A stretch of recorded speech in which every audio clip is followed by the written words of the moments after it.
DM வாட்டர்ல மஞ்சிஸ்தா பட்டைய போட்டு நல்லா கொதிக்க வச்சு, அந்த வாட்டர நல்லா வந்து ஒரு ஸ்ட்ரெய்னர் வச்சு வடிகட்டி ஃபுல்லும் எடுத்துட்டோம் அப்படின்னா, மஞ்சிஸ்தாவோட அந்த தன்மை வந்து மாறாம அப்படியே நம்மளுக்கு டிஎம் வாட்டர்ல கிடைச்சிரும். இத வச்சு தான் நம்ம வந்து கிரீம் வந்து ரெடி பண்ண போறோம். இது யாருக்காக அப்படின்னா, நம்மளுடைய ரீட்டெயில் கஸ்டமர்க்காக நம்ம வந்து கஸ்டமைஸ் பண்ணி குடுக்குறோம். மந்த்லி ஒன்ஸ் வந்து எங்ககிட்ட 1/2 கேஜி ஆர்டர் பண்ணுவாங்க. போன டைம் வீடியோ பார்த்துருந்தீங்கன்னா, நான் ஆயில்ல இன்ஃப்யூஸ் பண்ணி குடுத்துருப்பேன். அவங்க அந்த மாரி தான் கேட்டாங்க.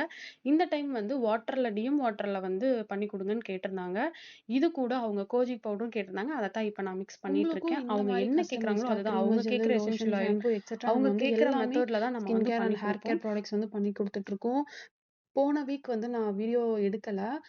ஹேர் ஜெல்லு வந்து கேட்டிருந்தாங்க. அவங்க வந்து ஆம்லா, அப்புறம் வந்து பிரிங்கராஜ் எக்ஸ்ட்ராக்ட் வச்சு கேட்டிருந்தாங்க.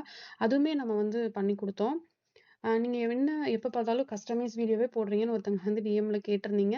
நான் என்ன ஆக்டிவிட்டி பண்றேனோ, அத தான் நான் வந்து ஆன்லைன்ல போடுறேன். இதுவுமே வந்து பார்த்தீங்கன்னா, நெறைய பேருக்கு யூஸ்ஃபுல்லா தான் இருக்கும்னு நெனைக்கிறேன். அப்படி இருந்துச்சு அப்படின்னா, எனக்கு கமெண்ட் பண்ணுங்க. இன்னும் அடுத்த அடுத்த அப்டேட்ஸ்க்கு நம்ம சேனல ஃபாலோ பண்ணிக்கோங்க. இன்னும் இன்ட்ரஸ்டிங்கான அடுத்த வீடியோல பார்க்கலாம். Thank you.